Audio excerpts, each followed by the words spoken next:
ஞானத்தை கொடுக்கறத விட பெரிய விஷயம் ஒருத்தருக்கு ஞானத்தை கொடுக்கறத விடவும் ஒரு பெரிய விஷயமானது கிடையாது. இந்த வரிசையில நெல்லை சகஸ்ரநாம மண்டலி செய்யக்கூடியதான இந்த ஒரு சேவைக்கு ஒரு விலை மதிப்புங்கிறது சொல்லவே முடியாது. அது எப்பேற்பட்ட உயர்ந்த விஷயம் அப்படிங்கிறதை சொல்ல முடியாது. மற்ற தானங்களை எல்லாம் யார் வேணாலும் கொடுக்கலாம். ஆனா இந்த ஒரு ஞானம் அப்படிங்கிற விஷயத்தை யாருக்கு விஷயம் தெரியுமோ அவர்கள் மட்டும்தான் கொடுக்க முடியும். மற்ற தானங்களை எல்லோரும் பண்ணலாம். ஆனால் இந்த ஞானத்தை யார்கிட்ட இருக்குங்கிறத தெரிஞ்சுண்டு அவர்களை விட்டு மற்றவா எல்லாருக்கும் கொடுக்கும்படியா பண்றா பார்த்தேளா. அது சாதாரண விஷயமானது கிடையாது. அதற்கே கோட்டி நன்றிகள் நெல்லை சகஸ்ரநாம மண்டலிக்கு. மேலும் நிறைய இது மாதிரி செய்து நிறைய ஜனங்களுக்கு இவா க்ஷேமத்தை உண்டு பண்ணணும் அப்படின்னு நான் பிரார்த்தனை செய்துக்கிறேன். ஏன்னா அம்பாளுடைய பாதார விந்தத்தை விடவும் க்ஷேமத்தை உண்டு பண்ணக்கூடியது லோகத்தில் ஒண்ணுமே கிடையாது. எந்த இடங்கள்ல தேவி ஸ்தோத்திரங்களை விசேஷமா பாராயணம் நடக்கிறதோ அது ஒரு வீடா இருந்தாலும் சரி, ஒரு கிராமமா இருந்தாலும் சரி, ஒரு நகரமா இருந்தாலும் சரி, ஒரு நாடா இருந்தாலும் சரி, அந்த இடங்கள்ல தேவியினுடைய வைபவம் விசேஷமாக விளங்குறதுன்னு சொன்னாக்க அவ்விடத்தில் எந்த விதமான குறைச்சலுமே இருக்காது. எல்லாமே நிறைஞ்சிருக்கும். ஐஸ்வர்யம் நிறைஞ்சிருக்கும், கல்வி நிறைஞ்சிருக்கும், புத்திசாலிகள் நிறைய பேர் அந்த இடத்துல இருப்பா. அது மாதிரி மங்களமே எல்லா இடங்கள்லயும் இருக்கும். அந்த மங்களமானது பொங்கி பெருகணும் அப்படின்னு சொன்னாக்க அம்பாளுடைய ஆராதனையானது அந்த இடத்தில் இருக்கணும். அந்த அம்பாளுடைய ஆராதனையை தவிரவும் ஸ்ரேயஸை கொடுக்கக்கூடியது, க்ஷேமத்தை கொடுக்கக்கூடியது, மங்களத்தை கொடுக்கக்கூடியது வேற ஒண்ணுமே கிடையாது. அதனால தான் இத்தனை தேவி ஸ்தோத்திரங்களை இவர்கள் விசேஷமா எல்லோருக்கும் சொல்லி கொடுக்கிறார்கள் அப்படின்னு சொன்னாக்க அது மகா பவித்திரமானது, மகா மங்களமானது. அந்த விஷயமானது அதற்கு ஒரு ஈடு இணைங்கிறத நாம சொல்ல முடியாது. அந்த வரிசையிலே இவ்வளவு தேவி ஸ்தோத்திரங்கள் முதல்ல கனகதாரா ஸ்தவத்தில் தொடங்கி மூக பஞ்சசதியினுடைய சாராம்சம், லக்ஷ்மி சகஸ்ரநாமம், சாகம்பரி சகஸ்ரநாமம், அஷ்டாதச சக்தி பீட்ட ஸ்தோத்திரம், இது எல்லாமே ரொம்பவும் ரகசியமானது. இதெல்லாம் ஆந்திர தேசத்திலே ரொம்ப ஃபேமஸா இருக்கக்கூடியதான ஒரு விஷயம். நம்முடைய தமிழ்நாட்டிலே ரொம்ப கொஞ்சம் ஃபேமஸ் இல்லாம இருக்கு. நிறைய இடங்கள்ல பாராயணங்கள் தமிழகத்திலே நடக்கிறது கிடையாது. ஆனாக்க ஆந்திர தேசத்திலேயும் தெலுங்கானாவிலேயும் நீங்க போனேன்னு சொன்னா இந்த எல்லா ஸ்லோகங்களுமே எல்லாருக்குமே தெரியும். இதை தெரியாதவாடே இருக்க மாட்டா. அந்த அளவுக்கு எல்லாமே தெரிகிறது. ஆனா இதை எல்லா தேசங்கள்ல இருக்கிற மக்களும் இதை பாராயணம் செய்ய வேண்டும். அப்படி பண்ணினாக்க அந்தந்த தேசம் பரம சுபிக்ஷமா இருக்கும். இப்பொழுது நமக்கு ஒரு பெரிய ஆப்பர்ச்சுனிட்டி நமக்கு கிடைச்சிருக்கு. ஒரு சாதாரண விஷயம் இல்லை. அஷ்டாதச சக்தி பீட ஸ்தோத்திரம் எல்லாம் லங்காயாம் சாங்கரி தேவி காமாட்சி கஞ்சிகாபுரே பிரத்யும்னே ஸ்ருங்கலா தேவி சாமுண்டே கிரௌஞ்சத்வீபிகே ஆலம்புரே ஜோகுலாம்பா ஸ்ரீசைலே பிரமராம்பிகா ஓட்யானே கிரிஜா தேவி மாணிக்யா அப்படின்னு அம்பாளுடைய 18 மகாசக்தி பீட்டங்களை விசேஷமாக சொல்லி அந்தந்த சக்தி பீட்டங்களை போய் தரிசனம் பண்ணினாக்க, அதாவது காஞ்சிபுரத்திலே காமாட்சியில் தொடங்கி ஸ்ரீலங்காவிலே சாங்கரி பீட்டத்தை தொடங்கி காஷ்மீரத்திலே விளங்கக்கூடிய சரஸ்வதி வரைக்கும் விளங்கக்கூடிய 18 சக்தி பீட்டங்களை சொல்றா.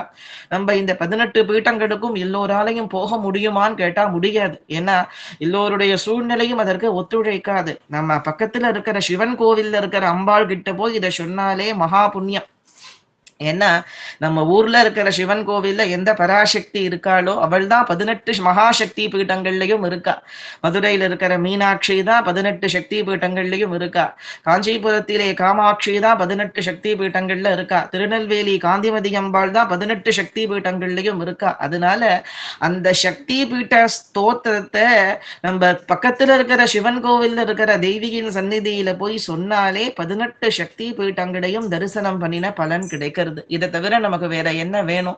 18 சக்தி பீடங்களுக்கு போய் தரிசனம் பண்ணுனா எல்லோராலையும் முடியாது. பக்கத்தில் இருக்கிற சிவாலயத்துக்கு போய் அம்பாளை தரிசனம் பண்ணலாமே. அதை விட நமக்கு வேற ஒன்றும் பெரிய கஷ்டமான ஒரு விஷயமானது கிடையாது. அப்பொழுது அது மாதிரி அந்த தேவியினுடையதான ஒரு வைபவத்தை அப்படியே விசேஷமாக 18 சக்தி பீட்டங்கள்ல தொடங்கி எத்தனை ஸ்லோகங்கள், அபூர்வமான ஸ்லோகங்கள்ல எல்லாம் விசேஷமா சொல்லியிருக்க. இது எல்லாத்த பத்தியுமே பேசணும் அப்படின்னு சொன்னாக்க, ஏன்னா தனுஷ்கோட்டி அவர்கள் என்ன கேட்டுண்டார் அப்படின்னா எல்லாத்த பத்தியுமே இன்க்ளூட் பண்ற மாதிரி பேசுங்கோ அப்படின்னார். அப்படிதான் பேச போறோம் ஒரு 10 நிமிஷம் எல்லாத்த பத்தியும். ஆனா உங்களுக்கு ஒரு விஷயத்தை மாத்திரம் நீங்க எடுத்துண்டேல் அப்படின்னு சொன்னாலே ஒன்னொன்னுத்துக்கும் குறைஞ்சபட்சம் 2 மணி நேரம் 2.5 மணி நேரத்திற்கு மேல் பேசக்கூடிய விஷயங்கள் அவ்வளவு இருக்கு. ஏன்னா அதெல்லாம் சாதாரணப்பட்ட விஷயம் கிடையாது. கனகதாரா ஸ்தோத்திரத்திற்கெல்லாம் அர்த்தம் பண்ணினோம் அப்படின்னு சொன்னாக்க வெளிப்படையாக பார்க்கறதுக்கு ஒரு அர்த்தம் இருக்கும். ஆனா கனகதாரா கனகதாராவினுடையதான ஒவ்வொரு வரிகள்லையும் நீங்க பார்த்தேன் அப்படின்னா ஐஸ்வர்யத்தை பொழியக்கூடியதான தேவியினுடைய பீஜாட்சர மந்திரமானது அதுல அடங்கி இருக்கு. ஸ்ரீ சூக்தத்திலே விளங்கக்கூடிய பீஜாட்சரங்கள் எல்லாம் கனகதாரா ஸ்துதியில அடங்கி இருக்கு அப்படின்னா ஸ்ரீ சூக்தத்தை பாராயணம் பண்ணணும்னு சொன்னாக்க அதற்கு இந்த முறையில இருக்கு, இப்படித்தான் பண்ணணுங்கிற விதி எல்லாம் இருக்கு. அப்படி பண்ணினாதான் அந்த ஸ்ரீ சூக்தமானது பலனை கொடுக்கும். அதுதான் சாஸ்திரம். ஆனா இந்த கனகதாரா ஸ்தவத்தை ஆதிசங்கராச்சாரியால் எதற்கு செய்திருக்கார் அப்படின்னு கேட்டாக்க எல்லோரும் க்ஷேமத்தை அடையணும், மகாலட்சுமி தேவியினுடைய திவ்யமான கருணா திருஷ்டியானது எல்லோர் மேலேயுமே விழணும் அப்படிங்கிறதான ஒரு காரணத்திற்காக வேண்டித்தான் இந்த கனகதாராங்கிற ஸ்தவத்தை விசேஷமா அவர் பண்ணினர். இது எல்லாருக்கும் தெரிஞ்ச சரித்திரங்கள் தான், நிறைய விஷயங்கள் இருக்கு, அதனால எல்லாத்தையும் நான் சொல்லலே. இந்த கனகதாராவிலேயே முக்கியமான ஒரு ஸ்லோகம் அப்படின்னு பார்த்தோம்னு சொன்னாக்க दद्याध्ययानुभवनो द्रविणाम्बुधाराम् अस्मिन् न किञ्चन विहङ्ग शिशौ विषण्णे दुष्कर्म कर्ममपनीय शिराय दूरं नारायण प्रणयनी नयनाम्बुवाहः. இந்த கனகதாராவை நித்தியமும் பாராயணம் பண்ணிட்டு வந்தா ஐஸ்வர்ய அபிவிருத்தியானது ஏற்படுறது. எப்பேற்பட்ட அபிவிருத்தின்னு கேட்டாக்க செல்வம் அப்படியே மழையா கொட்டுமா. எப்படி இந்த கனகதாராவை பகவத் பாதாள் ஒரு ஏழை பிராமணன் வீட்டிலே போய் சொன்ன பொழுது அந்த கூரையை பிச்சுண்டு ஸ்வர்ணம் கொட்டும் அப்படின்னு சொல்லுவா. பாத்துல கூரையை பிச்சுண்டு கொட்ட வேண்டிய அவசியமே இல்லை, ஏன்னா கூரை ஏற்கனவே பிஞ்சுதான் இருந்தது. அந்த அளவுக்கு ஐஸ்வர்யமானது அப்படியே ஆகாசத்திலிருந்து தங்க நெல்லிக்கனியாக வருஷிச்சதுன்னு சொல்லுவா. இன்னைக்கும் அந்த வீடு கேரளத்தில் இருக்கு. அப்படி ஸ்வர்ணத்து புழை, அப்படி ஸ்வர்ணத்து மனை அப்படின்னு பேரு. அந்த நாமத்தோட கூட ஆதிசங்கரர் கனகதாரா ஸ்தவத்தை சொல்லி மகாலட்சுமியின் கருணா கடாட்சத்தை பெருக்கி கொடுத்த கிரகம் இன்னைக்கும் காலடியிலே கேரளத்திலே விளங்குறது அப்படின்னு சொல்லுவார். ஏன்னா அந்த கனகதாரா ஸ்தவமானது செல்வத்தையும் கொடுக்கிறது, ஞானத்தையும் கொடுக்கிறது, மோட்சத்தையும் கொடுக்கிறது. சங்கராச்சாரியால் பகவத் பாதாள் எந்த இடத்திலையுமே எனக்கு செல்வத்தை கொடுன்னு கனகதாராவிலே கேட்கவே இல்லை. அம்பாள் கிட்ட மகாலட்சுமியினுடைய வைபவத்தை ரொம்ப விசேஷமா சொல்லியிருக்க. நாராயணருடைய சக்தியாக அவருடைய மார்பிலே விளங்கக்கூடியவளாக சகல புவனங்களுக்கும் தாயாராக சிருஷ்டி ஸ்திதி சம்ஹாரத்தை பண்ணக்கூடிய ஆதிசக்தியாக மகாலட்சுமிய ரொம்ப விசேஷமா ஸ்தோத்திரம் பண்ணியிருக்கார். ஆனா ஒரு இடத்துல கூட எனக்கு நீ ஐஸ்வர்யத்தை கொடுன்னு அவர் கேட்கவே இல்லை. ஆனா அவர் ஐஸ்வர்யத்தை கொடுன்னு கேட்காத போனாலும் பகவதியானவள் ஐஸ்வர்யத்தை மழையா கொட்டினா. அம்பாள் நமக்கு அவகிட்ட வாயை திறந்து எதையும் கேட்கணுங்கிற அவசியம் கிடையாது. நம்ம மனசுல என்ன இருக்குங்கிறத தெரிஞ்சுண்டு அனுகிரகம் பண்ணக்கூடிய கருணாமூர்த்தி யாருன்னா பெற்ற தாயாராக விளங்கக்கூடிய அந்த பராசக்தி தான். அவளேதான் சாட்சாத் மகாலட்சுமியா இருக்கா இல்லையா. தத்யாத்யானுபவனோ திரவிணாம்புதாராம். இந்த ஸ்லோகத்தை பாராயணம் பண்ணிட்டு வந்தா கனகதாராவை நித்தியமும் பாராயணம் பண்ணுறது விசேஷம். நித்தியமும் பண்ண முடியாதவா பார்த்தோன்னு சொன்னாக்க இந்த கனகதாராவிலே விளங்கக்கூடிய குறிப்பிட்ட இந்த ஸ்லோகத்தை 16 ஆவர்த்தி பண்ணிண்டு வந்தா எப்பேற்பட்டதான ஒரு தரித்திரமும் தீரும், எப்பேற்பட்ட ஒரு கஷ்டமும் தீரும், ஐஸ்வர்யமானது பெருகும் அப்படின்னு சொல்லுவா. இதை பாராயணம் பண்ணி வேலை கிடைக்காதவா எத்தனையோ பேருக்கு வேலை கிடைச்சிருக்கு, எத்தனையோ பேருக்கு கடன் அடைஞ்சிருக்கு, எத்தனையோ பேருக்கு மகாலட்சுமியின் கருணா கட்டாட்சம் அவர்கள் மேலப்பட்டு அவ ரொம்ப பரமக்ஷேமமா இருந்திருக்கு. அப்பேற்பட்ட ஸ்லோகம் இது. கனகதாரால 21 ஸ்லோகமுமே ஐஸ்வர்யத்தை கொட்டக்கூடியதுதான், அதுல சந்தேகம் இல்லை. மகாபெரியவா சொல்லுவா கனகதாரா ஸ்தோத்திரத்திலே ஒரு ஸ்லோகத்தை பாராயணம் பண்ணினா அவா கோட்டீஸ்வராம்பாளா. ஒரே ஒரு ஸ்லோகத்தை பாராயணம் பண்ணினா அவா கோட்டீஸ்வரா. அப்போ 21 ஸ்லோகத்தை பாராயணம் பண்ணினா அப்போ அந்த அளவுக்கு ஒரு ஐஸ்வர்யானுகிரகத்தை ஐஸ்வர்யத்தை பொழியக்கூடியதான ஒரு ஸ்துதி. பகவத் பாதாள் மகாலட்சுமிகிட்ட பிரார்த்தனை பண்ணிக்கிறார், அம்மா இந்த லோக திவாள்லாம் இருக்காளே இவர் பரம தரித்திரனா இருக்கார், இவ்வளவு கஷ்டப்படுறாரே, இவருக்கு உண்மையில நீ கருணையை பொழிய கூடாதா, இவர்கள் மேல் நீ கருணையை பொழிய கூடாதா, உனக்கு உன்னை விட கருணை மிகுந்த தெய்வம் இந்த உலகிலே உண்டா அப்படின்னு பகவத் பாதாள் மகாலட்சுமியை பிரார்த்தனை பண்ணிக்கிறார். அப்ப அம்பாள் சொன்னாளா, அப்பா பூர்வ ஜென்மால இவ அவ்வளவு கர்மா பண்ணியிருக்காளே, பூர்வ ஜென்மால இவா செய்திருக்கிற கர்மாவின் காரணமாக இந்த ஜென்மா முழுக்கவும் இவர்கள் கஷ்டத்திலே தான் இருக்கணுங்கிறது விதி. அப்படி இருக்கும் பொழுது இந்த விதியை மீறி அந்த கர்மாவை மீறி நீ எனக்கு என்ன அனுகிரகம் பண்ண சொல்றியா அப்படின்னு மகாலட்சுமி கேட்கிறா பகவத் பாதாள் கிட்ட. அம்மா நீ இவர்கள் மேல் கருணையை பொழியக்கூடாதா, இப்படி அடுத்த வேளை ஆகாரத்தை சாப்பிடுறதுக்கு கூட வழி இல்லாம இருக்காளே, இந்த நிலையிலேயும் கூட ஆகாரத்துக்கு வச்சிருக்கிற ஒரு நெல்லிக்கனிய, அதுவும் பாதி அழுகி போன நெல்லிக்கனிய கூட கொண்டு வந்து தானமா இங்க போட்டுட்டாளே, இந்த அளவுக்கு இவாளுக்கு விசாலமான மனசு இருக்கே, அந்த மனசுக்காக நீ அனுகிரகம் பண்ணக்கூடாதா அப்படின்னு பகவத் பாதாள் கேட்கிறார். இப்போ கர்மாவை மீறி என்னை எப்படி அனுகிரகம் பண்ண சொல்றேன்னு பதிலுக்கு தாயார் வந்து பகவத் பாதாளை சோதிக்கிறதுக்காக கேட்கிறா. ஏன்னா அம்பாளுடைய கருணை நம்ம மேல பட்டுடுதுன்னா கர்மாவாது ஒண்ணாவது, அதெல்லாம் ஒண்ணுமே கிடையாது. ஆனா நம்ம எந்த அளவுக்கு அம்பாள் பாதத்தை கெட்டியா பிடிச்சுக்கிறோங்கிறதுல இருக்கு. எந்த அளவுக்கு நம்ம அம்பாள் பாதத்தை கெட்டியா பிடிச்சுக்கிறோமோ அந்த அளவுக்கு கருமா நம்ம விட்டு ஓடி போகிறது. நம்ம எத்தகைய கிரூரமான கருமாவை செய்திருந்தாலும் அம்மா உன் பாதமே சரணாகதி அப்படின்னு நம்ம பாதத்தை நாம பிடிச்சுனுட்டோம் அப்படின்னு சொன்னோம்னா எந்த கர்மாவும் நம்மளை ஒண்ணுமே செய்யாது அப்படிங்கிறதுதான். அப்போ இவன் என்ன பண்றான்னு பாப்போமே, நம்ம சொன்ன உடனே விட்டுட்டு இவா கர்மா இப்படி கஷ்டப்பட வேண்டியதுதான் இவாளுடைய கருமானு போறானா, அப்படி இல்லைன்னா இவாளுக்காக நம்ம கிட்ட பிரார்த்தனை செய்துக்கிறானா, இந்த பாலசங்கரன் என்ன பண்றான்னு பாப்போமேன்னு தாயார் என்ன பண்ணினா, மகாலட்சுமி லீலையா கேட்டாளா, கர்மாவை மீறி நீ என்ன அனுகிரகம் பண்ண சொல்றியா அப்படின்னு. அப்போ பகவத் பாதாள் சொன்னாளா, அம்மா மகாலட்சுமி தாயே, இவர்களுடைய கர்மா பெரிய சூரியன் மாதிரி, சூரியன் சுட்டெரிக்கிற மாதிரி இவா செய்திருக்கக்கூடிய கருமாவானது இவாளை சுட்டு எரிக்கிறது. ஆனா சூரியனை மழை மேகமானது மறைக்கிறது போல உன் கட்டாட்சம் அப்படிங்கிற கருமேகம் எப்படி அம்பாளை பிரார்த்தனை செய்துகிறார் பாருங்கோ. உன் கட்டாட்சம் அப்படிங்கிற கருமேகம் இவர்களுடைய வினை அப்படிங்கிற சூரியனை மறைச்சு உன் கருணா கட்டாட்சத்தினாலே கருணைய நீ மழையா கொட்டினேன்னா இவர்களை நீ ரட்சிக்க முடியாதா? அதாவது அம்மா இவர்கள் கருமா செய்திருக்கிறது என்னவோ வாஸ்தவம் தான், ஆனா உன் கருணையானது அந்த கருமாவை அழிக்காதா? நீ கருணா சாகரி இல்லையா? நீ கருணை மிகுந்தவள் இல்லையா? தாயே மகாலட்சுமி, உன்னை விடவும் கருணாமூர்த்தி உண்டா? அந்த காரணத்தினாலே உன் கருணையை நீ மழையாக பெய்தேன்னு சொன்னாக்க அந்த கருமாவெல்லாம் அது அடிச்சுண்டு போயிடாதான்னு பிரார்த்தனை செய்துண்டு அடுத்த க்ஷணம் அப்படியே ஆகாசத்திலிருந்து ஸ்வர்ண நெல்லிக்கா, தங்க நெல்லிக்கா, அடுத்த வேளை சாப்பாட்டுக்கு வழி இல்லாத அயாச்சகனுடைய இல்லத்திலே அப்படி ஸ்வர்ண நெல்லிக்கா அப்படியே கொட்டித்து அப்படிங்கிற. அப்படின்னா அந்த பரதேவதையை விடவும் லோகமாதாவான மகாலட்சுமியை விடவும் கருணாமூர்த்தி லோகத்தில் இருக்க முடியுமா? அப்பேற்பட்ட அவ்வியாஜமான ஒரு கருணாமூர்த்தியாக ஜெகன்மாதாவான ஸ்ரீ பராசக்தியானவள் விசேஷமான வைபவத்தோட கூட பிரகாசிக்கிறான். அந்த கனகதாரா ஸ்தவத்திலேருந்து ஒரு துளி விஷயத்தை தான் சொல்லியிருக்கேன். இது மாதிரி ஒவ்வொரு ஸ்லோகத்திலேயும் நிறைய ரகசியங்கள் இருக்கு. கீர் தேவதேதி, கருடத்வஜ சுந்தரீதி, சாகம்பரீதி, சசிசேகர வல்லபேதி, சிருஷ்டி ஸ்திதி பிரளய கேலிஷு சம்ஸ்துதாயை தஸ்யை நமஹா திரிபுவனேக குரோஹோ தருண்யை அப்படின்னு அம்பாளுடைய வைபவத்தை நமக்கு ரொம்ப விசேஷமா, அம்மா நீதா சரஸ்வதி, கருடத்வஜனான விஷ்ணுவின் மார்பிலே விளங்கும் லக்ஷ்மியும் நீ, சந்திரசேகரனான பரமசிவனுடைய வாமத்திலே விளங்கக்கூடிய பார்வதியும் நீ, சாகம்பரி எனும் துர்க்கையும் நீ, இந்த உலகத்தை எல்லாம் சிருஷ்டிக்கிறவளும் நீ, இந்த உலகை எல்லாம் ரட்சிக்கிறவளும் நீ, இந்த உலகை சம்ஹரிக்க கூடிய பராசக்தியும் நீ, மூன்று உலகங்களுக்கும் குருவாக விளங்கக்கூடிய வாசுதேவ கிருஷ்ணனுடைய பத்னியே மகாலட்சுமியே, உன் பாதமே சரணாகதம் அப்படின்னு அந்த பரதேவதையினுடைய வைபவத்தை, தாயாருடைய வைபவத்தை நமக்கு அதி விசேஷமாக இந்த கனகதாராவிலே சொல்லி இருக்கா. அதனால அவசியம் இந்த கனகதாரா ஸ்தவத்தை எல்லோரும் கத்துண்டு அந்த பகவதியினுடையதான கருணா கட்டாட்சத்தை அவசியமாக அடைய வேண்டியது. ஏன்னா அது சர்வமங்கலங்களையும் கொடுக்கக்கூடியதான ஒரு வைபவம் மிகுந்தது. அதனால ரொம்ப விசேஷமா அதை எல்லோரும் கத்துக்கணும்.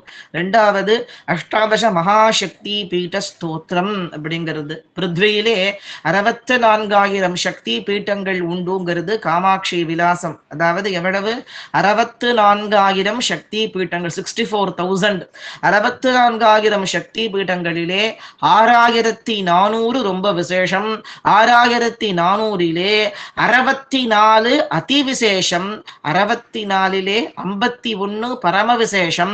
51க்குள்ளேயும் 18 ரொம்ப விசேஷம்ங்கிறது சாஸ்திரம். அந்த 18லையும் 4 ரொம்ப விசேஷம், அந்த 4லையும் 1 ரொம்ப விசேஷம். அந்த 1 காஞ்சிபுரம். இந்த காஞ்சிபுரத்திற்கு சமானமான வேற சக்தி பீட்டம் இல்லே. காமாட்சிக்கு சமானமான ஒரு தெய்வம் இந்த பிருத்வியிலே கிடையாது. சர்வ நாமமும் காமாட்சிங்கிற 3 அக்ஷரத்துல ஒடுங்கி போயிடுறது. ஏன்னா ஆதிசக்தியாக பிரகாசிக்க கூடியவள், அபரஜோதி வடிவானவள், பிரம்மஸ்வரூபமானவள், பார்க்கிற எல்லா வஸ்துக்கள்லையும் வியாபிச்சு விளங்க கூடியவள், காஞ்சிவா நகரத்திலே ஸ்ரீசக்கர மத்தியத்தில் பிந்துஸ்தானத்திலே பஞ்ச பிரம்மாசனத்திலே மகாராஜராஜேஸ்வரியாக ஜொலிக்க கூடிய அன்னை காமாட்சி. அப்படி அந்த அன்னை காமாட்சி தான் 64,000 சக்தி பீட்டங்கள்லயும் வியாபிச்சு இருக்கா. அதிலே முக்கியமா விளங்கக்கூடிய 18 சக்தி பீட்டங்கள்ல இருக்கிறதும் அந்த பகவதியான காமாட்சி தான். 18 சக்தி பீட்டங்கள ஸ்தோத்திரத்தை யாரு பண்ணினானா சாட்சாத் ஸ்ரீமத் பகவத் பாதாள். இந்த 18 சக்தி பீட்டங்கள்லயுமே பகவத் பாதாள் ஸ்ரீ சக்கர யந்திரத்தை பிரதிஷ்டை செய்திருக்கார். ஏன் அதனால தான் இந்த இருக்கக்கூடிய அத்தனை பீட்டங்கள்லையும் இந்த 18 பீட்டங்கள் ரொம்ப ரொம்ப அதி விசேஷமா இருக்குங்கிறது சாஸ்திரம். ஸ்ரீலங்காவிலே சாங்கரி பீட்டத்திலே தொடங்கி லங்காயாம் சாங்கரி தேவி காமாட்சி கஞ்சிகாபுரே அப்படின்னு பிரத்யும்னே ஸ்ருங்கலா தேவி. ஸ்ருங்கலா தேவியினுடைய பீட்டம் இப்பொழுது இல்லை. அதுல பார்த்தோன்னு சொன்னாக்க அந்த இடத்துல ஒரு மினார் தான் இருக்கு. ஸ்ருங்கலா தேவியினுடைய பீட்டம் எங்க இருக்குன்னா வெஸ்ட் பெங்கால்ல இருக்கு. இந்த வெஸ்ட் பெங்கால்ல அந்த சக்தி பீட்டத்துக்கு நீங்க போனேன் அப்படின்னா இந்த முஸ்லிம்ஸ் கட்டின மினார் தான் அந்த இடத்துல இப்போ இருக்கு. ஏன்னா அந்த க்ஷேத்திரமானது அடிபட்டு போயிடுத்து. அந்த க்ஷேத்திரத்தை இடிச்சுட்டு அங்க ஒரு மினாரை கட்டிவிட்டா. ஆனாலும் அந்த க்ஷேத்திரத்திலே அம்பிகையினுடைய சாநித்தியமானது விளங்குறது. அதனால வருஷா வருஷம் ஒரு மாசம் மட்டும் அந்த மினார் இப்போ இருக்கு இல்லையா, அந்த இடத்துல ஒரு திருவிழா கொண்டாடுவா. அம்பாள் அங்க இருக்கிறதா பாவனை செய்துண்டு இன்னைக்கும் அந்த இடத்துல திருவிழாவானது நடக்கிறது. ஸ்ருங்கலா சக்தி பீட்டம்னு பேரு. புவனேஸ்வரி ஸ்வரூபம் தான் ஸ்ருங்கலாம்பிகா அப்படின்னு அவளுக்கு நாமா. அப்படி லங்காயாம் சாங்கரி தேவி காமாட்சி கஞ்சிகாபுரே பிரத்யும்னே ஸ்ருங்கலா தேவி சாமுண்டே கிரௌஞ்சத்வீபிகே மைசூர் சாமுண்டேஸ்வரி ஆலம்புரி ஜோகுலாம்பா ஸ்ரீசைலம் பிரமராம்பிகா மாணிக்யாம்பா தக்ஷவாட்டிகையிலே திராட்சாராமத்திலே மாணிக்யாம்பா ஒடிஷாவிலே விரஜா ஜாஜ்பூரிலே விரஜா அப்படின்னு குல்ஹாபுரத்திலே மகாலட்சுமி மாஹூர் காட்டில் ஏகவீராம்பிகா ஏகவீரான்னா ரேணுகா காஷ்மீரத்திலே சரஸ்வதி அப்படின்னு 18 சக்தி பீட்டங்கள். இந்த சக்தி பீட்டங்களுடைய நாமாவை கேட்கிறதே விசேஷம். ஒவ்வொரு க்ஷேத்திரத்திலே விளங்கக்கூடிய தேவியனுடைய நாமாவை நம்ம காதால கேட்கிறதே அவ்வளவு விசேஷம். ஒவ்வொரு சக்தி பீட்டத்திற்கும் தனித்தனி மகாத்மியம் உண்டு. காமாட்சி விலாசம் காமாட்சி மகிமைய சொல்லறது. கொல்ஹாப்பூர் மகாத்மியம் கொல்ஹாப்பூர் மகாலட்சுமியின் மகிமையை சொல்லறது. பிரமராம்பா மகாத்மியம் ஸ்ரீசைலம் பிரமராம்பாவை சொல்லறது. சாரதா மகாத்மியம் காஷ்மீரம் சாரதாவின் வைபவத்தை சொல்றது. அப்படி ஒன்னொன்னுமே பார்த்தோம் அப்படின்னு சொன்னாக்க அத்தனை சக்தி பீட்டங்களும் பார்த்தோம் அப்படின்னு சொன்னாக்க பராசக்தியினுடைய வைபவம் ஒவ்வொரு சக்தி பீட்டத்திற்கும் தனித்தனியா உண்டு. அதனால அந்த நாமாவை மாத்திரம் சொல்லலாம், யாரு வேணாலும் சொல்லலாமே. அம்பாளுடைய நாமாவை சொல்லறதுக்கு இப்பதான் சொல்லணும், இந்த தேதியில சொல்லணும், இந்த திதியில சொல்லணுங்கிறதெல்லாம் கிடையாது. ஸ்தோத்திர பாராயணம் பண்ணறதுக்காவது குளிச்சிருக்கணுங்கிற விதி உண்டு. அம்பாள் நாமாவை எப்பொழுது வேணாலும் சொல்லலாம்.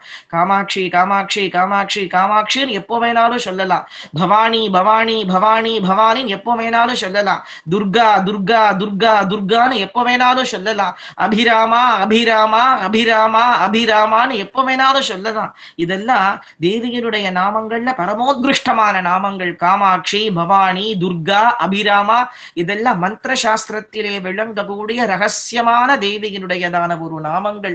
இந்த நாமங்களை எல்லாம் சொன்னோன்னு சொன்னா அம்பாளுடைய திவ்யமான கருணா கட்டாட்சமானது எவ்வளவு பூர்ணமா ஏற்படுறது அப்படிங்கிறதுல சொல்ல வேண்டியதான ஒரு அவசியமே இல்லை. அப்பேற்பட்ட மகா பவித்திரமானதான ஒரு நாமங்கள் இந்த நாமங்கள் எல்லாமே. அந்த மாதிரி 18 மகாசக்தி பீட்டங்களையும் நமக்கு அந்த ஸ்லோகத்தை சொல்லி கொடுக்கறா அப்படின்னாக்க அந்த நாமங்களை சொல்றதுக்கு ஒரு 5 நிமிஷம் கூட ஆகாது. நல்லா கத்துக்கிட்டோம் அப்படின்னா அதை பூர்ணமா சொல்றதுக்கு ஒரு 5 நிமிஷம் ஆகாது. குத்துவிளக்கு ஏத்திட்டு ஆத்துல காலம்பரையோ சாயங்காலமோ இந்த சக்தி பீட்ட ஸ்தோத்திரங்களை சொல்லி ஒரு குத்துவிளக்கை ஏத்தினேன்னா நீங்க உங்க ஆத்துல இருந்தே 18 சக்தி பீட்டங்களையும் தரிசனம் பண்ணின பலன். நம்ம அந்தந்த க்ஷேத்திரங்களுக்கு போய் பார்க்க முடியாதவர்கள் குத்துவிளக்கை ஏத்துட்டு அதை பாராயணம் பண்ணினா போறோம், வேற ஒண்ணுமே பண்ண வேண்டாம். அந்தந்த சக்தி பீட்டங்கள்ல போய் அந்தந்த அம்பாளை தரிசனம் பண்ண சௌபாகியமானது கிரகத்துல இருக்கும் பொழுதே நம்மளை தேடி வர்றது அப்படின்னு சொன்னாக்க அப்பேற்பட்ட ஒரு மகா அற்புதமான ஒரு வைபவத்தோட கூட விளங்கக்கூடியதான ஒரு ஸ்துதி. அதனால அவசியம் அதை கத்துண்டு எல்லோருமே பாராயணம் பண்ண வேண்டியதான ஒரு ஸ்லோகம் அது. அப்படி பரதேவதையனுடைய வைபவத்தை நமக்கு ரொம்ப விசேஷமா சொல்லி இருக்கா. மூணாவது மூக்க பஞ்சசதி, அதனுடையதான ஒரு சாராம்சம் அப்படின்னு ஒரு முக்கியமான ஒரு ஸ்லோகங்கள் இதை ஸ்ரீமட்டத்திலே சொல்லுவா. பொதுவா காஞ்சிபுரத்திலே காமகோட்டி மடத்தை சேர்ந்த அந்த வேத பண்டிதர்கள் எல்லோரும் என்ன பண்ணுவான்னு கேட்டா, பிரசாதம் கொடுக்கும் பொழுது சொல்லக்கூடியதான ஒரு அற்புதமான ஒரு ஸ்துதி. 500 ஸ்லோகங்களிலே தேர்ந்தெடுத்த ஒரு 8-9 ஸ்லோகங்களை மாத்திரம் அவ அதை சொல்லுவா. ஏன்னா அதனுடைய வல்லமையானது அசாத்தியமானது. மூகபஞ்சதியில இருக்கக்கூடிய 500 ஸ்லோகங்களுடைய சாரமா விளங்கக்கூடியதான ஸ்லோகங்கள் இது. காரண பரச்சுத்ரூபா காஞ்சிபுர சிம்னி காமபீட்டகதா காச்சன விஹரதி கருணா காஷ்மீர ஸ்தபக கோமலாங்கலதா ஆரம்பிக்கிறது. நிறைய பேர் கத்துன்றுப்பேள், மூகபஞ்சதி கூட கத்துன்றுப்பேள். நீங்க மூகபஞ்சசதியினுடைய மகிமையெல்லாம் நம்மால சொல்லவே முடியாது. அப்பேற்பட்ட ஒரு மகிமை. ஊமையும் பேசும். இந்த பாராயணம் பண்ணினா, ஸ்ரத்தையோட பாராயணம் பண்ணினா, அவாத்துல பேச முடியாதவா இருந்தா பேசுவா. இந்த காலத்துல அந்த அதிசயங்கள்லாம் நடக்குமா சுவாமி, நீங்க பாட்டுக்கு இஷ்டத்துக்கு சொல்றேன்னா?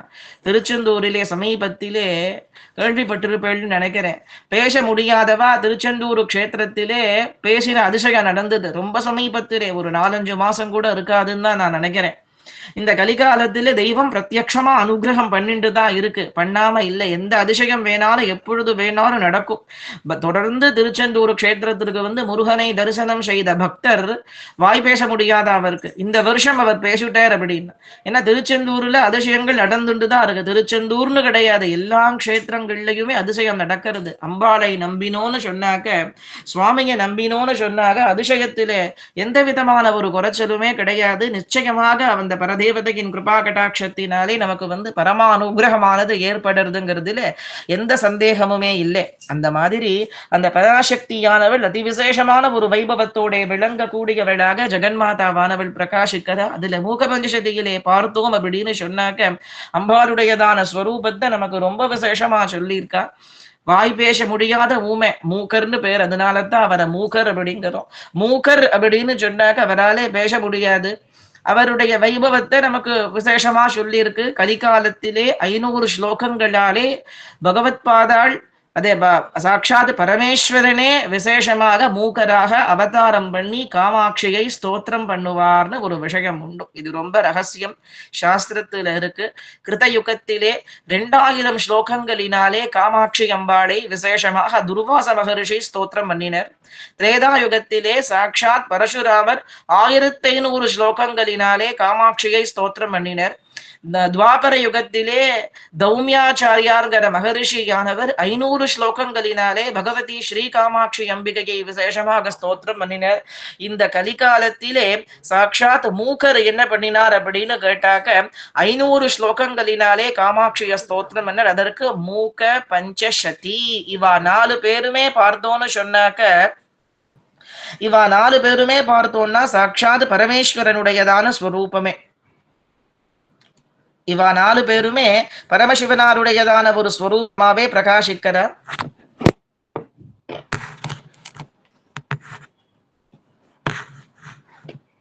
இவா 4 பேருமே பரமசிவனுடைய ஸ்வரூபமாகவே பிரகாசிக்கிறார். அப்படி அதிலே கலிகாலத்திலே அனுகிரகத்தை செய்தவர் யாருன்னு கேட்டாக சாட்சாத் மூகாச்சாரியால். கலிகாலத்திலே பரதேவதையினுடையதான ஸ்வரூபத்தை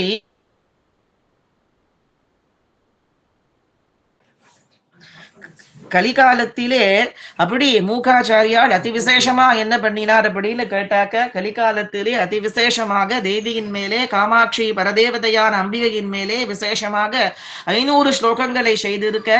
அதிலே ஆர்யாசதகம் அப்படிங்கிறதான ஒரு 100 ஸ்லோகமானது பரம மங்களத்தை கொடுக்கக்கூடியது. 500மே மங்களத்தை கொடுக்கக்கூடியதுதான். ஆனா அந்த 500லுமே எது ரொம்ப விசேஷம் அப்படின்னு கேட்டாக்க, இந்த ஆர்யாசதகம் அப்படிங்கிறதான 500 ஸ்லோகமானது ரொம்ப 100 ஸ்லோகமானது ரொம்ப விசேஷமா விளங்கக்கூடியது.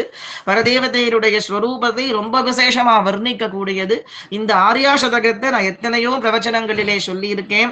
இந்த 500 ஸ்லோகங்களிலே ஆர்யாசதகத்தை மட்டுமாவது ஒரு 48 தினங்கள் உங்க ஆத்துல பேச முடியாத குழந்தைகள் யாராவது இருந்தாலோ, இல்ல பேச முடியாத குழந்தைகள் உங்களுக்கு தெரிஞ்சவா இடத்தில் இருந்தாலோ இதை சொல்லுங்கோ.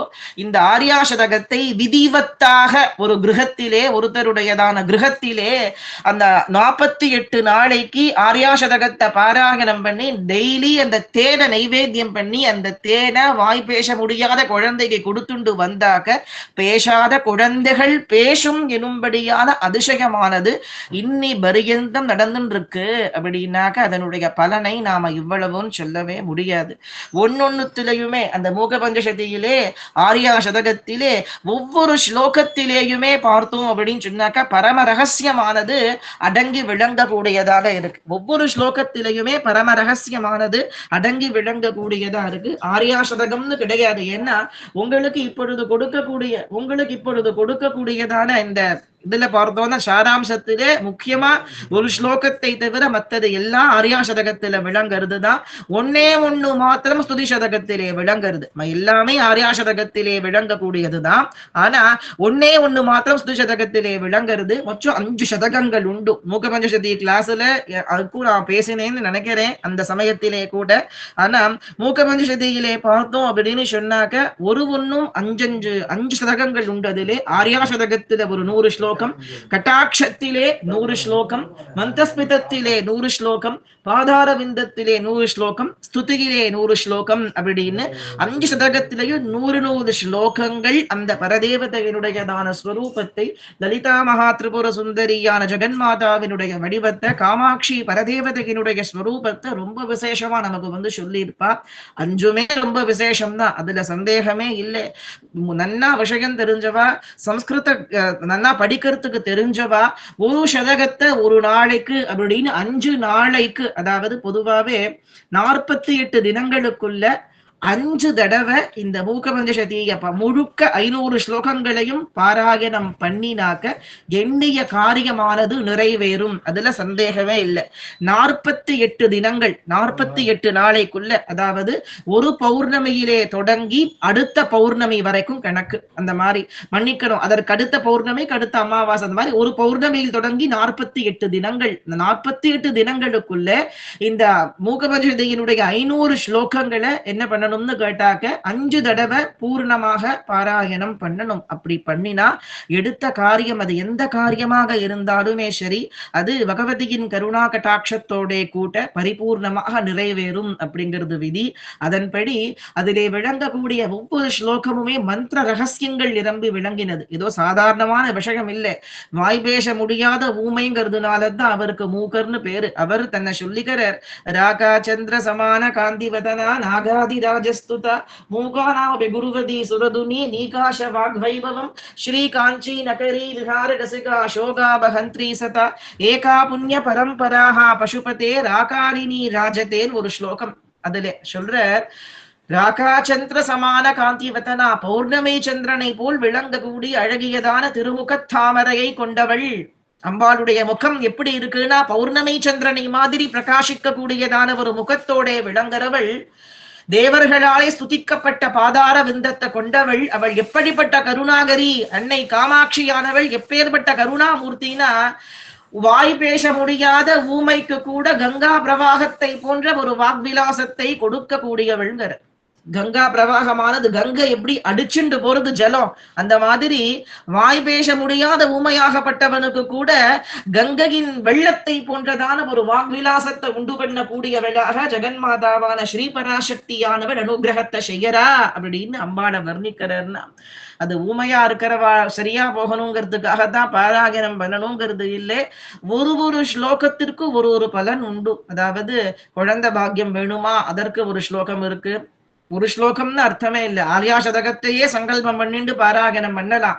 குழந்தை பேசணும், குழந்தைக்கு பேச்சு வரணுங்கிறதுக்கு மாத்திரம்தான் ஆர்யா சதகத்தை பண்ணணுங்கிறது கிடையாது. புத்திர பாக்கியத்துக்காகவும் பண்ணலாம், கல்யாண பாக்கியத்துக்காகவும் பண்ணலாம், இல்ல பெரிய வியாதி இருக்கு, இந்த வியாதி நிவர்த்தி ஆகணுங்கிறதுக்காகவும் பண்ணலாம், மனசுல ஒரு கோரிக்கை இருக்கு அது நிறைவேறணுங்கிறதுக்காகவும் பண்ணலாம்.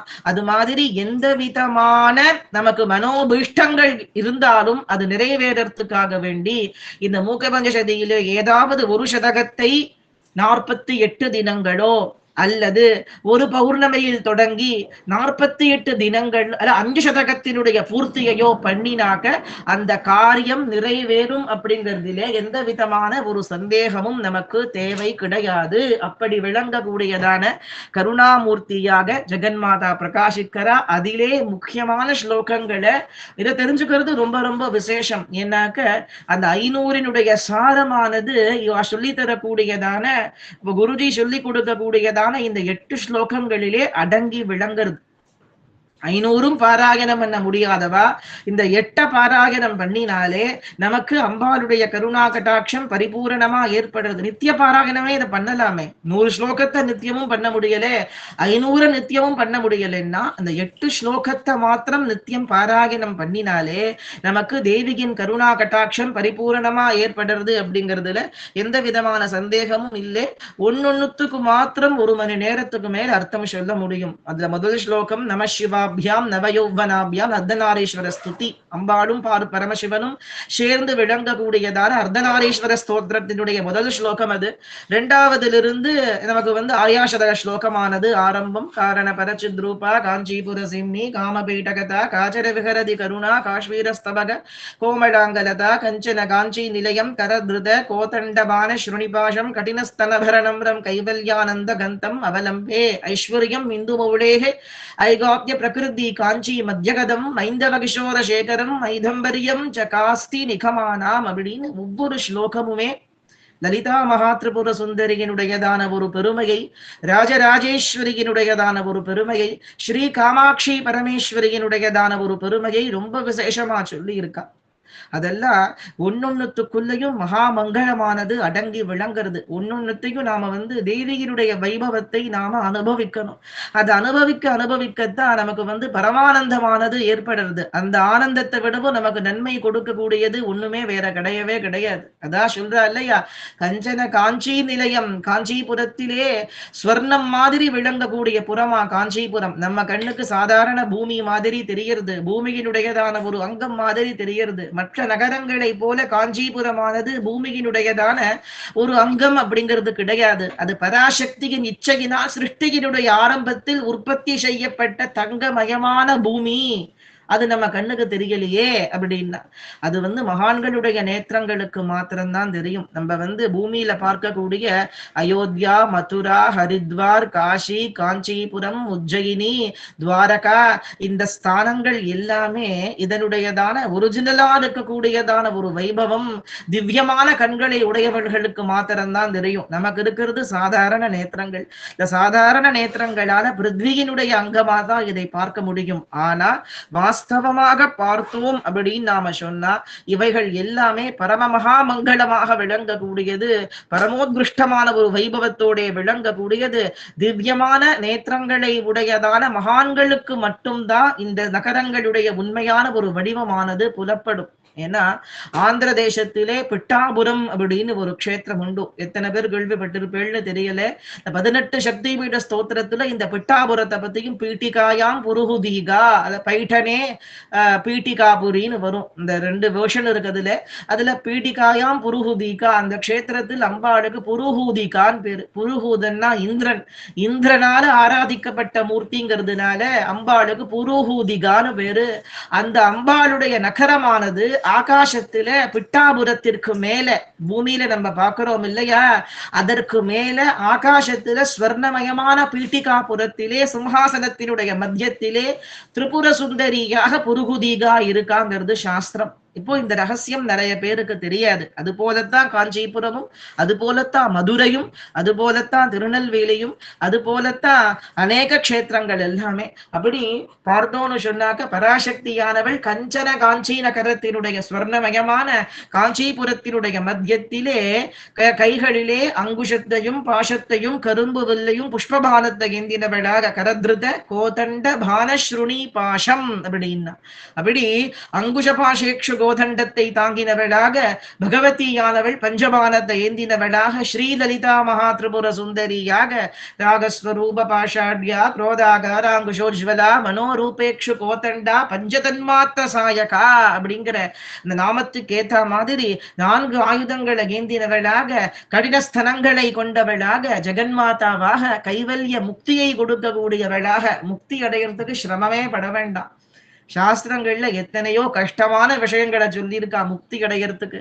அதெல்லாம் நம்ம பார்த்தோம்னா நம்ம யாரும் முக்திங்கிற விஷயத்தை அடையவே முடியாதுன்னு தான் தெரிகிறது. ஆனா காஞ்சிபுரத்திலே விளங்கக்கூடிய கருணை தெய்வத்தை தரிசனம் பண்ணினாக்க, காஞ்சிபுரத்திலே விளங்கக்கூடிய காமாட்சியை தரிசனம் பண்ணினாக்க, காமகோட்டிங்கிற மகாபீடத்திலே விளங்கக்கூடிய அன்னை காமாட்சியை தரிசனம் பண்ணினா முக்தி நிச்சயம் என்பதிலே சந்தேகம் இல்லை அப்படின்னு வியாச மகரிஷி சொல்றார். நான் சொல்லல, எனக்கு இஷ்ட தெய்வம் காமாட்சிங்கிறதுனால நான் சொல்லல.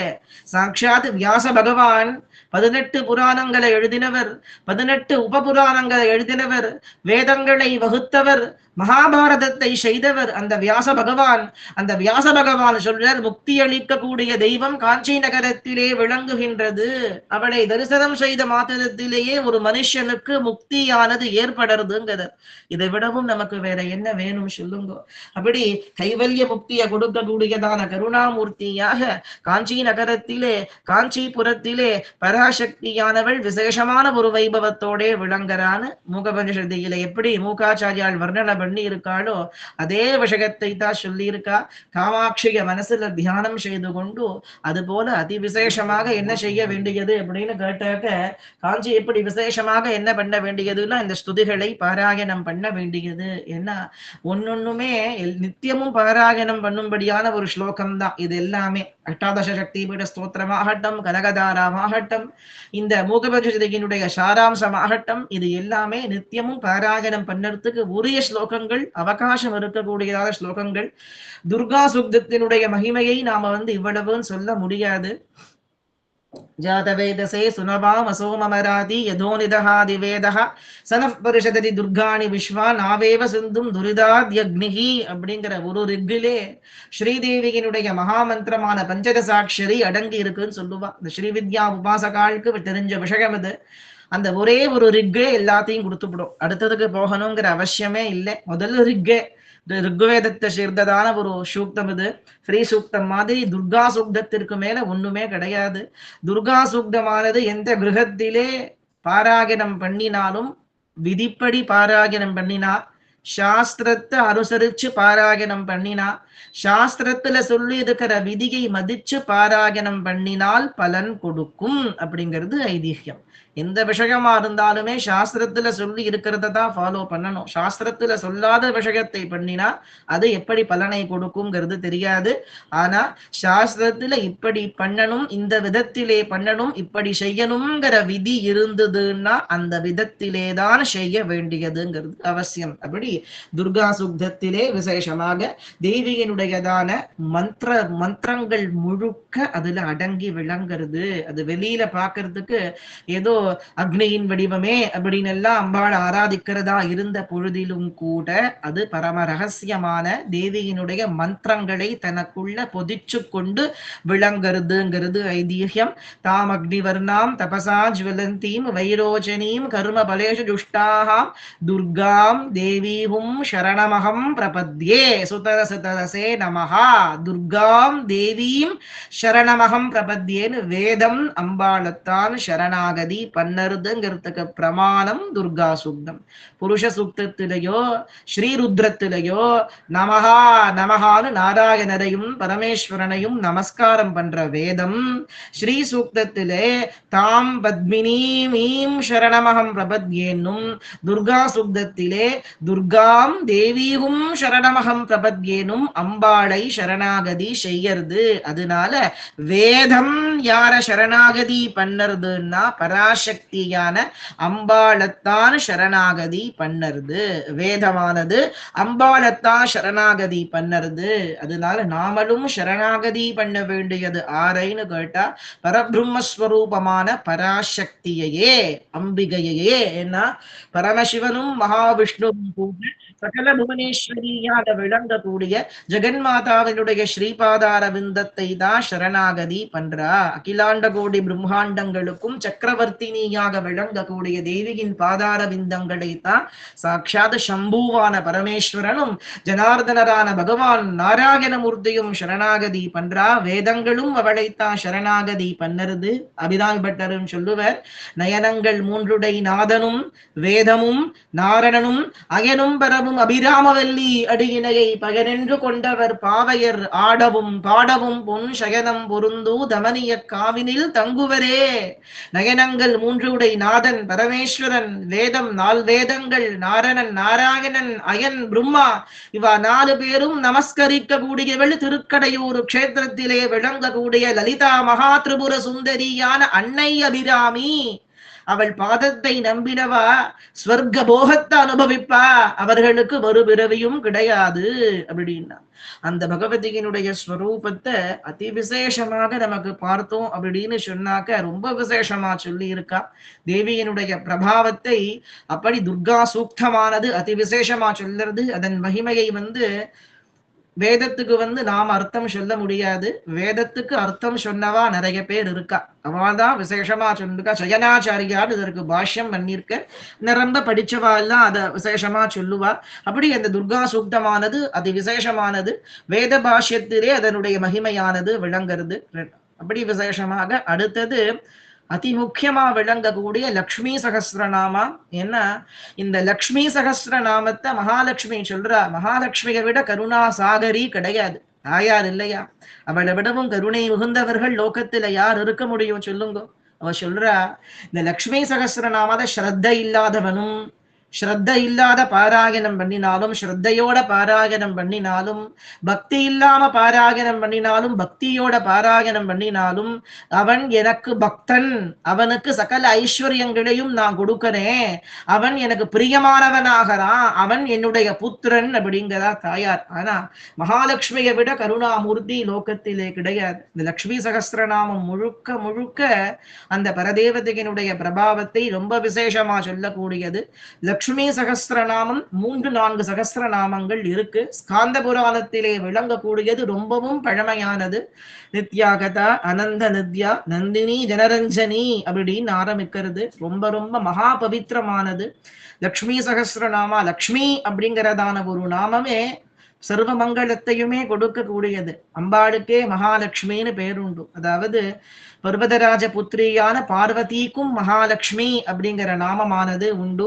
விஷ்ணுவின் வல்லபையா விளங்கக்கூடிய ஜெகன்மாதாவான ரமாதேவிக்கும் மகாலட்சுமி அப்படிங்கிற நாமமானது உண்டு. 2 பேருக்கும் அந்த நாமமானது உண்டு. அதிலே நாராயண வல்லபையாகவும் ஸ்ரீமாதாவாகவும் தனக்கு மேல வேற வஸ்து இல்லாதவளாகவும் பிரம்மஸ்வரூபிணியாகவும் விளங்கக்கூடியவளாக லக்ஷ்மி சகஸ்ரநாமமானது தாயார லக்ஷ்மி தேவிய மகாவிஷ்ணுவினுடைய மனைவியாக நாராயணருக்கு பத்னியாக ஸ்ரீனிவாசகா அப்படிங்கிற நாமமானது மகாவிஷ்ணுவிற்கு ஏற்படுவதற்கு காரணமா விளங்கக்கூடிய தேவிய ஸ்தோத்திரம் பண்ணுறது. ஏன்னா மகாவிஷ்ணுவிற்கு இவ்வளவு மகிமையானது எப்படி ஏற்படுறதுன்னு கேட்டாக்க, ஸ்ரீஹி அப்படிங்கிற ஜெகன்மாதாவானவள் அந்த மகாவிஷ்ணுவினுடைய மார்பிலே நீங்காமல் விளங்கக்கூடியதான காரணத்தினாலே, அந்த காரணத்தினால்தான் அந்த சுவாமிக்கு ஸ்ரீனிவாசகா, ஸ்ரீனிவாசன். அப்படி மகாலட்சுமியை தன் மார்பில் எப்பொழுதுமே கொண்டவன். அதனால்தான் அவருக்கு பராக்கிரமம், மகிமை, சௌரியம், சீலம் எல்லாமே பகவானுக்கு லக்ஷ்மி தேவி சேர்ந்து விளங்கக்கூடிய காரணத்தினாலேதான். பரமேஸ்வரனுக்கும் அப்படித்தான். நாராயணருக்கு மாத்திரம் இல்லை, பரமேஸ்வரனுக்கு அந்த பரமசிவன் தன்னை உணர்வதற்கு காரணமா இருக்கப்பட்டவள் யாருன்னா பராசக்தியான அம்பாள் தான். அதன புறமதிது ராகோ புருஷிகா சௌந்தரிய லகரியில சொல்ற ஆச்சாரியாள். பரமசிவன் முப்புரங்களை சம்ஹாரம் பண்ணின பரமேஸ்வரன் தன்னை உணர்வதற்கு காரணமானவள் அம்மா நீங்கிறார். பார்வதியான அம்பாளை பார்த்து, லலிதாம்பிகையை பார்த்து. அது மாதிரி அந்த மகாலட்சுமியினுடைய கருணா கட்டாட்சத்தினாலே தான் ஜனார்தனரான மகாவிஷ்ணுவும் கூட விசேஷமாக ஒரு வைபவத்தோட சகல புவனங்களுக்கும் ஈஸ்வரனாக பரபிரம்மஸ்வரூபனாக பகவான் மகாவிஷ்ணுவானவர் விளங்குகிறார். அவருடைய பராக்கிரமத்திற்கும் பெருமைக்கும் காரணம் சாட்சாத் மகாலட்சுமியான தாயார். அவளுடைய 1000 நாமங்களை மகாகாளி, மகாலட்சுமி, மகாகன்யா, சரஸ்வதி, போகவைபவ சந்தாத்ரி, பக்த அனுகிரககாரிணின்னு விசேஷமா லக்ஷ்மி சகஸ்ரநாமா ஸ்தோத்திரம் பண்ணுறது. அந்த சகஸ்ரநாமாலேயே லலிதாம்பாளும் லக்ஷ்மியும் ஒண்ணுதான், 2 பேருக்கும் பேதம் கிடையாதுங்கிறத ஸ்ரீஷோட சாட்சரி வித்யா ஸ்ரீயந்திர புரவாசினின்னு முடியறது. அந்த லலிதா பரமேஸ்வரிய சொல்ற மாதிரி ஸ்ரீஷோட சாட்சரி வித்யா அப்படின்னு ஸ்ரீஷோடஷீங்கர ஸ்ரீவித்யா லலிதா மகா திரிபுர சுந்தரியின் வடிவிலே பிரகாசிக்க கூடியவள், ஸ்ரீயந்திர புரவாசினி ஸ்ரீசக்கரத்தின் மத்தியத்திலே விளங்குறவள்னு லக்ஷ்மிதான் லலிதாம்பாதா லக்ஷ்மி 2 பேருக்கும் பேதம் இல்லை. இந்த விஷயம் திரிபுரா ரகசியம்ங்கிற கிரந்தத்திலே விளங்குறது. மகாலட்சுமி தாயார் லலிதாம்பாளை உபாசனை பண்ணி லலிதாம்பா ஸ்வரூபத்துல எப்படி விளங்கலாங்கிற விஷயம் விளங்குறது. அதற்கு பிரத்யக்ஷ சாட்சியாக ஸ்கந்த புராணத்திலே விளங்கக்கூடிய லக்ஷ்மி சகஸ்ரநாமமானது விளங்குறது. நான் சொன்னது சரின்னு தான் நினைக்கிறேன். இந்த சகஸ்ரநாமத்தை தான் சொல்லி கொடுக்க போறான்னு நினைக்கிறேன். சோ அதனால அந்த சகஸ்ரநாமத்தினுடைய வைபவத்தை சொன்னேன். இப்போ குருஜி உங்களுக்கு விசேஷமா அதனுடைய பூர்வ பாகம் உத்தர பாகத்தை எல்லாம் சொல்லி அவ எக்ஸ்பிளைன் பண்ணுவா. அதனுடைய மகிமை என்னங்கிற விஷயத்தை எல்லாம் ரொம்ப நன்னா சொல்லுவா. அவசியம் அதை பாராயணம் பண்ணுங்கோ. இதை எல்லோரும் பாராயணம் பண்ணலாம். அதாவது செவ்வாய் வெள்ளியில பாராயணம் பண்ணறது, பௌர்ணமியில பாராயணம் பண்ணறது ரொம்ப விசேஷம். குருஜி எப்படி உங்களுக்கு சொல்லி கொடுக்கறாளோ அதுக்கேத்த மாதிரி நீங்க பாராயணம் பண்ணுங்கோ. சாகம்பரி சகஸ்ரநாமம் போன பிரவச்சனத்திலையும் போன சாகம்பரி சகஸ்ரநாமா கிளாஸ்லயும் அதனுடைய வைபவத்தை சொன்னோம். மறுபடி சாகம்பரி சகஸ்ரநாமா ரொம்ப விசேஷமானது. எல்லா விதமான வறட்சியையும் பஞ்சத்தையும் தீர்க்கக்கூடியது. இத எப்படி பண்ணணும்னு கேட்டீங்கன்னா ஒரு குழுவாக பண்ணறது சிரேஷ்டம். அதுக்காக நம்ம குழுவை எங்க தேடிண்டு போறது அவசியம் இல்லை. ஆத்துல பாராயணம் பண்ணலாம், தோஷம் இல்லை. ஆனா ஒரு சபையில ஒரு குழுவா சேர்ந்து சத்சங்கமா சேர்ந்து சாகம்பரி சகஸ்ரநாமாவை நீங்க ஒரு இடத்துல பாராயணம் பண்ணினால் வறட்சியும் பஞ்சமும் நீங்கும் அப்படிங்கிறது அதனுடையதான ஒரு பலன். சாகம் அப்படின்னா கரிகான்னு அர்த்தம். கரிகாய்கள் எல்லாம் உற்பத்தி ஆகிறதுக்கு காரணமான சாக்ஷா துர்கா பரமேஸ்வரிக்கு சாகம்பரின்னு பேரு. யாருக்கு சாகம்பரின்னு பேரு? துர்கைக்குத்தான் சாகம்பரின்னு பேரு. துர்காம்பாளுக்குத்தான் சாகம்பரின்னு பேரு. துர்கமாசுரனை சம்ஹாரம் பண்ணின அந்த பராசக்திக்கு சாகம்பரின்னு பேரு. அவள் தான் பரபிரம்மஸ்வரூபிணி. அவள் க்ஷேத்திரமானது கர்நாடகத்தில உத்தர கர்நாடகத்திலே பனசங்கரி அப்படிங்கிறதான ஒரு ஸ்தானத்திலே விளங்குறது. பெங்களூர்ல யாராலும் இருந்தேன்னா உங்களுக்கு தெரியும். பெங்களூர்ல பனசங்கரிங்கிறது ஒரு ஃபேமஸ் இண்டஸ்ட்ரியல் ஏரியா. அந்த இடத்துல வனசங்கரிக்கு சாகம்பரிக்கு ஒரு கோவில் இருக்கு. ஆனா அது பிற்காலத்துல கட்டப்பட்டதுதான். வாஸ்தவமாக பதாமி அப்படிங்கிற ஒரு இடம், வாதாபின்னு சொல்லுவா தமிழிலே. அந்த வாதாபி க்ஷேத்திரத்திலே பார்த்தோன்னு சொன்னாக்க வனசங்கரி அப்படிங்கிறதான ஒரு நாமத்தோட கூட்ட அங்க அம்பாளுக்கு அதி விசேஷமான ஒரு ஆலயமானது விளங்குறது. அவசியம் கர்நாடகத்துல யாராவது இருந்தேள் அப்படின்னு சொன்னாக்க பரதேவதையினுடையதான ஒரு ஸ்வரூபத்தை தரிசனம் பண்ணுங்கோ. அவள் அங்கதான் சாகம்பரியினுடைய வாஸ்தவமான ஆலயம் இருக்கு. அதை விட்டோம்னா குஜராத்திலே சம்பார் அப்படிங்கிறதான ஒரு ஏரிக்கரையிலே சாகம்பரியினுடைய விசேஷமான ஒரு கோவில் இருக்கு. ராஜஸ்தானத்திலே சாகம்பரியினுடையதான கோவில் இருக்கு. இந்த க்ஷேத்திரங்கள் எல்லாம் யாருக்கான முடிஞ்சுது அப்படின்னா தரிசனம் பண்ணலாம். ஆனா எல்லோராலையும் முடியாது இல்லையா? அதனால உங்க ஆத்துக்கு பக்கத்துல துர்கா பரமேஸ்வரி கோவில் எங்க இருக்கோ அந்த கோவில்ல உட்கார்ந்து இதை பாராயணம் பண்ணலாம். துர்கா பரமேஸ்வரி தான் சாகம்பரி, துர்கை தான் சர்வத்திற்கும் ஆதாரம். கலவு சண்டி கலவு சண்டி கலவு சண்டின சம்சயகாங்கிறது. கலவு சண்டி கலிகாலத்திலே கூப்பிட்ட உடனேயே அம்மான கூப்பிட்ட உடனேயே ஓடி வந்து அருளக்கூடிய தெய்வம் யாரு? துர்கா பரமேஸ்வரி தான். காமதேனு கேட்ட வரத்தை எல்லாம் கொடுக்கிற காமதேனு துர்காம்பிகை. அவளுக்கு மேல தெய்வமே கிடையாது. எல்லா தெய்வங்களுக்கும் தெய்வம் துர்கா பரமேஸ்வரி தான். ஏன்னா இந்த சாகம்பரியத்தான் தேவர்கள் சிவமகாபுராணத்துல ஸ்தோத்திரம் பண்றா. சிவமகாபுராணம் 18 மகாபுராணங்கள்ல ஒண்ணும். அதுல உமா சம்ஹிதை அப்படிங்கிற சம்ஹிதையிலே இந்த துர்கமனை சமஹாரம் பண்ணின சாகம்பரிய பார்த்து தேவர்கள் எல்லோரும் காமதேனு போலவும் கல்பக விருட்சம் மாதிரி விளங்கக்கூடிய அன்னையே, எங்களுக்கு எப்பொழுதெல்லாம் ஆபத்து ஏற்படுறதோ அப்பொழுது எல்லாம் எங்களை காப்பாற்றுவதற்கு உன்னை விட வேறொருத்தரும் இல்லை அம்மா, அதனால என் அம்மையே நீதான் ரட்சிக்கணும்னு எல்லாரும் அம்பால சரணாகதி பண்றா. தேவியின் பாதத்தை அம்பாள் சொல்றாளா, ஒன்னும் கவலைப்பட வேண்டாம். பார்வதி தேவி சொல்றா, பார்வதி தேவி துர்கையாக வடிவம் தாங்கி சாகம்பரி வடிவத்திலே விளங்கி கொண்டு தேவர்களையும் முனிவர்களையும் மனுஷர்களையும் பார்த்து சொல்றா, நீங்க ஒத்தரும் கவலைப்பட வேண்டாம், நீங்கள் எல்லோருமே கன்று குட்டிகள் போல, நான் தாய் பசு. நீங்க எந்த சமயத்தில் நினைச்சாலும் கன்று குட்டியானது இருந்த இடத்திலிருந்து அம்மானு கத்தும். தாய் பசு என்ன பண்ணும், கன்றை தேடி ஓடும். அந்த மாதிரி நீங்க எந்த இடத்துல இருந்தாலும் இருந்த இடத்துல இருந்தே என்ன ஸ்மரிச்சேன்னு சொன்னா, தாய் பசு கன்றை தேடி எப்படி ஓடுமோ அதுபோல் உங்களிடத்தில் நான் வந்து உங்களுக்கு எல்லா மங்களத்தையும் வழங்குவேன், கவலை வேண்டாம் அப்படிங்கிறா பராசக்தி. இதை விடவும் கருணையை இன்னொருத்தர் சொல்ல முடியுமா? இந்த பரதேவதையை விட, சாகம்பரிய விட, துர்கா பரமேஸ்வரியை விடவும் கருணாமூர்த்தி லோகத்தில் இருக்க முடியுமா? அப்போ எல்லா கஷ்டங்களும் நிவர்த்தி ஆகிறதுக்கு, வறட்சியும் பஞ்சமும் போறதுக்கு சாகம்பரி சகஸ்ரநாமத்தை விட சிரேஷ்டத்தை உண்டு பண்ண கூடியது என்ன இருக்கு? தேவி பாகவதத்திலே, சிவமகா புராணத்திலே அநேக தந்திரங்கள்ல சாகம்பரியின் மகிமையை விசேஷமா சொல்லி இருக்கா. அப்படி அதிவிசேஷமான ஒரு கிரந்தம் அது. சாகம்பரி சகஸ்ரநாமாவும் செவ்வாய்க்கிழமை, வெள்ளிக்கிழமை, பௌர்ணமி, அஷ்டமி, நவமி இந்த 5 தினங்கள்ல பாராயணம் பண்ணுறது பரம மங்களத்தை கொடுக்கிறது. வெள்ளிக்கிழமை, செவ்வாய்க்கிழமை, பௌர்ணமி, அஷ்டமி, நவமி, தேய்பிர அஷ்டமி, தேய்பிர நவமி. இந்த அதான் அஷ்டமி நவமினா தேய்பிர அஷ்டமி நவமி தான். அப்படி பண்ணினாக்க பகவதியினுடைய கருணா கட்டாட்சமானது பரிபூரணமா ஏற்படுறது. இந்த நாள்ல தான் பண்ணணுங்கிறது கிடையாது, அந்த நாள்ல பண்ணினா விசேஷம். அம்பாளை ஆராதிக்கிறதுக்கு இந்த நேரத்தில, இன்ன திதியில, இன்ன சமயத்தில இப்படித்தான் அம்பாள் ஆராதிக்கணும் அப்படின்னு எந்த விதமான ஒரு விதியுமே இல்லை. எல்லா நேரமும் அம்பிகையினுடைய நேரம், எல்லாம் திதியும் பராசக்தியினுடைய திதி, எல்லாமே ஸ்ரீதேவியினுடையதான வைபவத்தோடே விளங்கக்கூடியதுதான். அந்த காரணத்தினாலே அத்தனை பேரும் அம்பாள எல்லா சமயங்கள்லையுமே எல்லா நேரங்கள்லையும் ஆராதிக்கலாம். அதற்கு இப்படி நெல்லை சகஸ்ரநாம மண்டலி